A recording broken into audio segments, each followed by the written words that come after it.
Kabla ya taarifa hizi za ndani, na kuomba uchukue sekunde moja tu uponyeze patoni ya subscribe na uwashe kengele ili kuendelea kupata taarifa kutoka mtandao wa Tanzania ITV, na usisahau na kuomba uponyeze alama ya like. Taarifa za ndani ambazo zimetufikia hapa wakati tunapoendelea kupekua yale ambayo yanaendelea katika sekta ya habari, tukibeberusha matangazo haya kutoka Mbeya. Habari za ndani zinasema ya kwamba yeyote aliyehusika katika mauaji nchini Tanzania wakati wa uchaguzi uliopita wa 29 Oktoba, sasa ICC imeagiza kuendewa ama kujiwasilisha wao wenyewe katika mahakama ya ICC kabla ya mwezi huu kukamilika.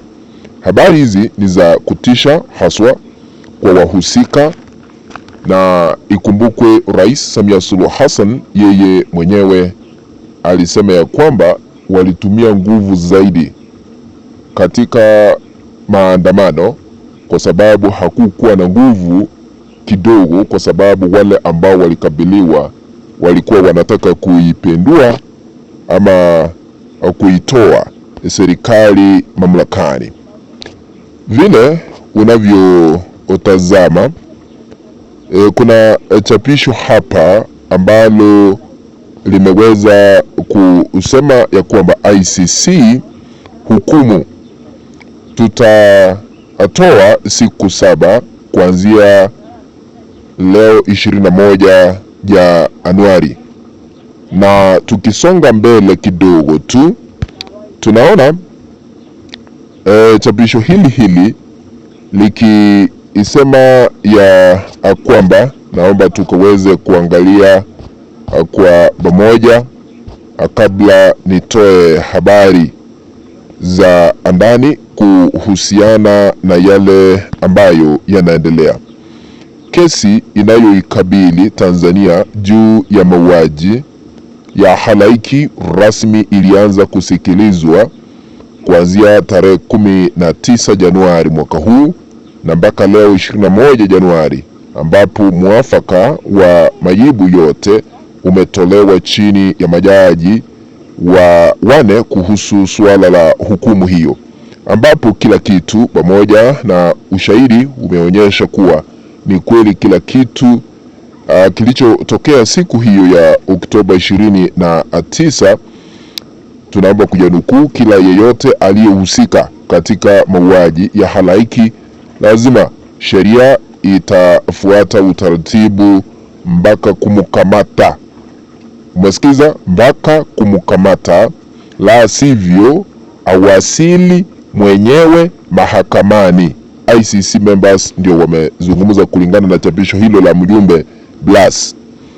Sasa swali ambalo tunajiuliza, tulikuwa na vita, tulikuwa na maandamano, baadaye tukawa na mauaji Tanzania. Nani alileta mauaji haya? Wala ambao waliuliwa walikuwa wanapinga nani? Ni kipi hiki ambacho walikuwa wanapinga ikasababisha wauliwe, na ni nani aliagiza wauliwe? Majibu yapo vile mnajua. Inadaiwa kwamba watu waliandamana kwa sababu ya Rais Samia Suluhu Hassan kukandamiza viongozi wa mrengo upinzani Tundu Lissu na Mpina wa ACT kutowania kiti cha urais, akajiweka yeye mwenyewe awe maarufu ili achaguliwe. Kumaanisha chanzo cha maandamano ni serikali iliyokuwa mamlakani wakati huo, kwa sababu ilikuwa inapendekeza ichaguliwe tena. Serikali haijatoa idadi kamili ya wale ambao waliangamia. Kwa hivyo vile habari za ndani zinasema, yeyote ambaye alihusika katika mauaji lazima atakujiwa na ICC mara moja, ama afike mbele ya mahakama mwenyewe, yani ajiwasilishe mwenyewe ili kuona vile kesi hiyo itaenda.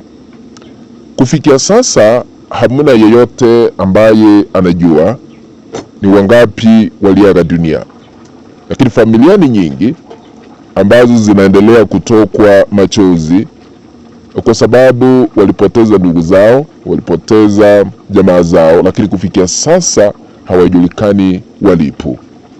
Kumaanisha yale ambayo yaliweza kuangaziwa na televisheni ya CNN kwamba kuna baadhi ya makaburi ya halaiki yaliyoonekana katika maeneo mbali.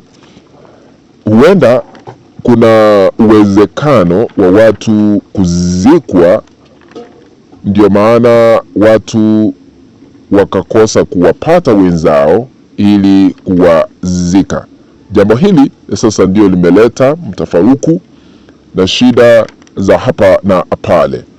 Na kuna picha ambazo ziliweza kushikwa kupitia mtambo wa satellite, na njia hii huwa inatumika sana na vyombo vya habari vya kimataifa kama CNN, BBC, mashirika ya haki za kibinadamu. Na picha hizi ni za PlanetScope, Planet Labs, Google Base Maps. Hizi zote ziliweza kuonyesha yale ambayo yaliendelea kabla na baada ya uchaguzi nchini Tanzania, na inasemekana ya kwamba katika mkoa wa Dar es Salaam, eneo la Kifule karibu na hospitali ya Kifule, picha zinaonekana za uchimbaji wa eneo hilo na ujenzi wa temporary structures, kumaanisha kuna kile ambacho kilikuwa kinaendelea pale wakati wa uchaguzi baada ya maandamano kutanda. Na eneo lile mkoa wa Arusha, eneo la Tengeru karibu na chuo cha kilimo, uwepo wa mtambo wa kuchimba ardhi excavator, eneo hilo liliweza kuonekana uchimbaji ukiendelea. Eneo lingine ni Mwanza, na hapa penye tunapeperushia matangazo Mbeya. Kwa hivyo ni makaburi ambayo yanadaiwa ya halaiki penye watu waliweza kuzikwa, kwa sababu kuna familia ambazo kufikia sasa hazijapata wenzao ili kuwazika, wakalazimika kuzika viatu, wengine nguo, kama ishara kwamba wameweza kuwazika wenzao. Sasa ICC imewaafikia wale ambao walihusika, na tutasubiri tuone ni hatua zipi ambazo zinaenda kuchukuliwa baada ya siku 4, kwa sababu kesi hiyo ishafunguliwa rasmi. Kwa hivyo, na kile ambacho wengi wamekuwa wakihitaji, mambo ya uwajibikaji, mambo ya haki iweze kutendeka dhidi ya wale ambao walipoteza maisha, maybe fidia iweze kutolewa kwa familia zile, na wale ambao wako na majeraha, wako katika mahospitali, wengine wako manyumbani, nao waweze kukabidhiwa fidia,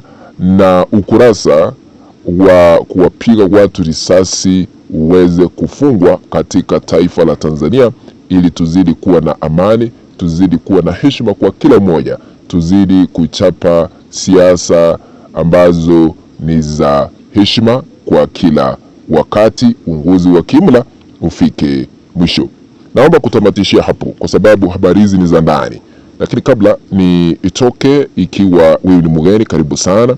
Ikiwa hauja subscribe, chukua sekunde 1 ama 2 usubscribe. Kuna patoni hapo chini, uiponyeze na kengele uwashe, ili kuendelea kupata taarifa kutoka mtandao wa Tanzania ITV, na usisahau kuponyeza alama ya like. Asanteni sana.